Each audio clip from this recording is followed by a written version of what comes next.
Um, I have a very different glass ceiling than some of the girls are exhibiting here.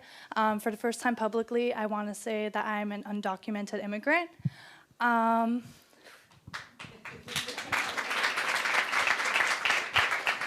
It'll be easier the second time.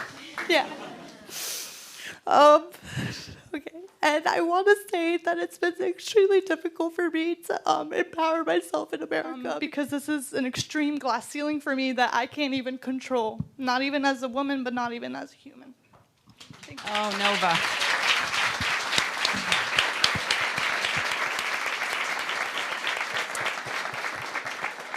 That was incredibly brave. And I thank you for doing that because it's important to put ourselves in other people's shoes.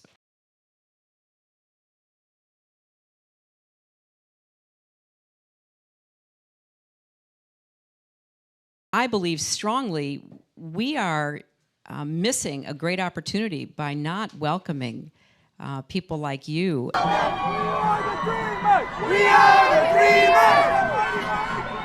The mighty, mighty dreamers!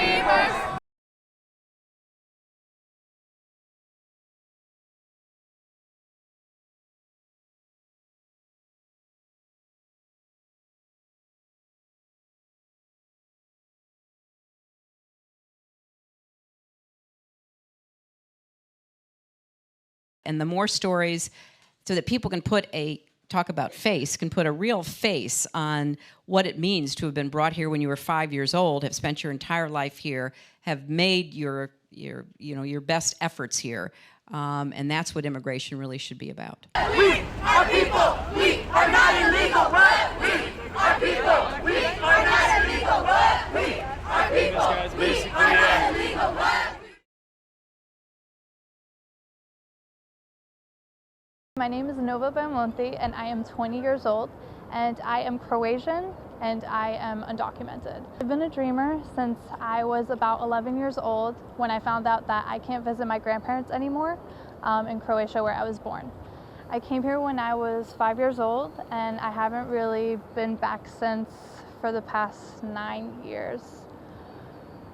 As you could imagine, this takes a really huge emotional toll on me when it comes to celebrating things like holidays where my family's not present, and when it comes to the fact that I have to Skype with my family instead of actually see them. The physical interaction, it's not there. Like, you could talk through like the phone or through Skype, but it's not there. It's not like you could like hug them or talk to them like for a long time, because we all have very busy schedules. We're working, we're going to school, so it's like we have limited time to like talk to our relatives back home. And the only family member that I have in America is actually my mother. And my father ended up leaving when I just started high school. I decided to make my life into a positive situation, and I set the goal for myself.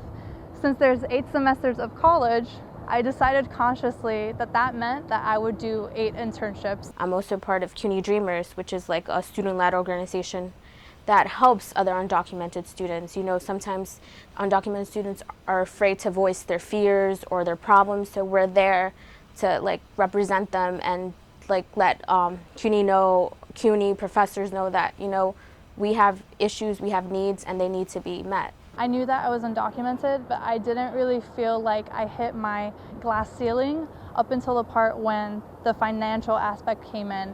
And I applied to about 25 schools, and I found out that I'm not eligible for financial aid and there are limited scholarships for me to go. So I ended up paying out of pocket for most of my classes up until my last year, which I'm in now, when I won an undocumented scholarship called the Dream.us. It was crushing to find out that I couldn't qualify for financial aid. I remember I filled out FAFSA, and I got that denied stamp on the form. And it was kind of devastating. I tend to worry a lot about how I was going to pay for college. This year I was awarded the Dream.us scholarship, which has been very helpful. So that financial burden was off my shoulders, and I can concentrate in my classes and do my best. Deportation! Educational deportation! Educational deportation!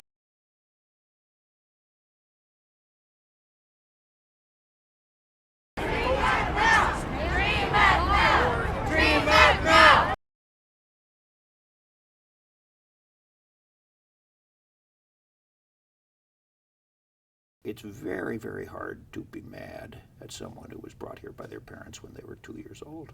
It seems hideously unfair to punish them, and that's what we're doing.